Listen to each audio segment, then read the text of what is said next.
on your radio with the Lord's Prayer. Time for Mr. Nico Kleynhans.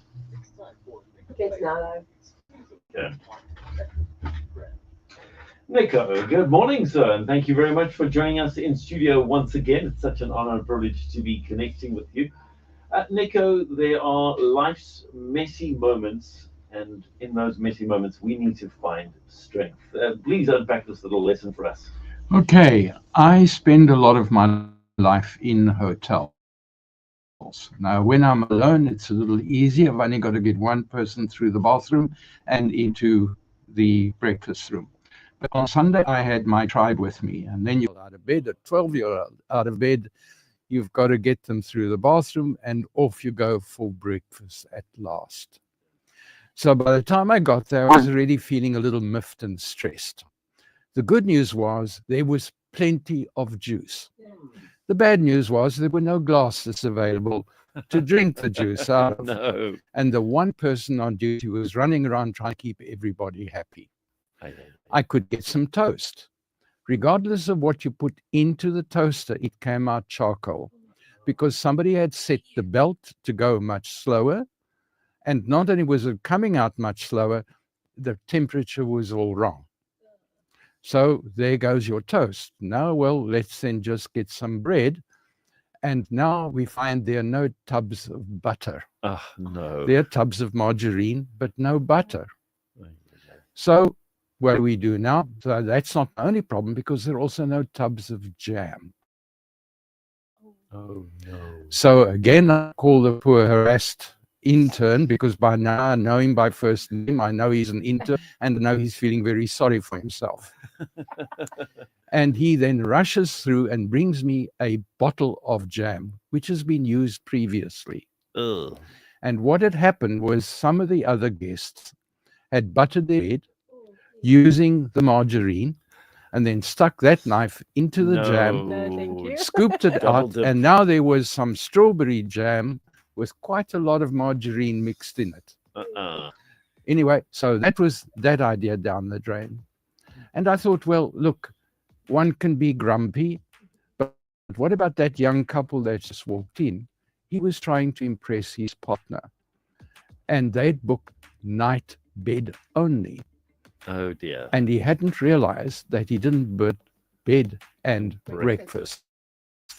And having sat down and started eating, the young lady came up to him from the reception and said, by the way, you didn't pay for breakfast.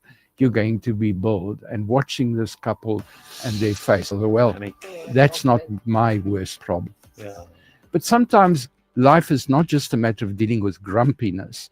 Sometimes it becomes a little more frustrating. So someone wants to buy a house. She sent me an email, and it was too vague for me to give her any kind of legal advice. 4 emails later, I still couldn't get enough information. So now you've got to say to this person, please, let's just have a telephone call and let's deal with it a step at a time in case I give you wrong information, a mistake. Okay. So that was our problem. And then another call comes through, and it's a young person, and he says, my sister has died. Right. And she died a violent death. And I'm the beneficiary on all her policies, her life and the funeral. And the police are all over this place.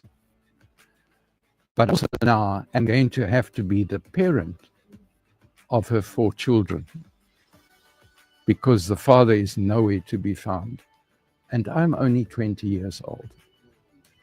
And then you suddenly realize that for some people, it's not just worrying about whether there's margarine in jam or whether you don't quite know what this house is that you're trying to buy, but there's a life issue at stake. And now it becomes more serious.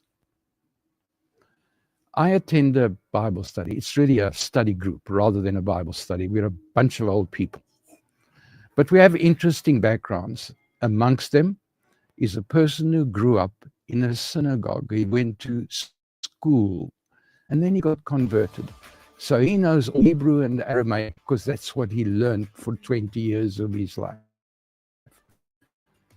And we've started reading the book of Daniel.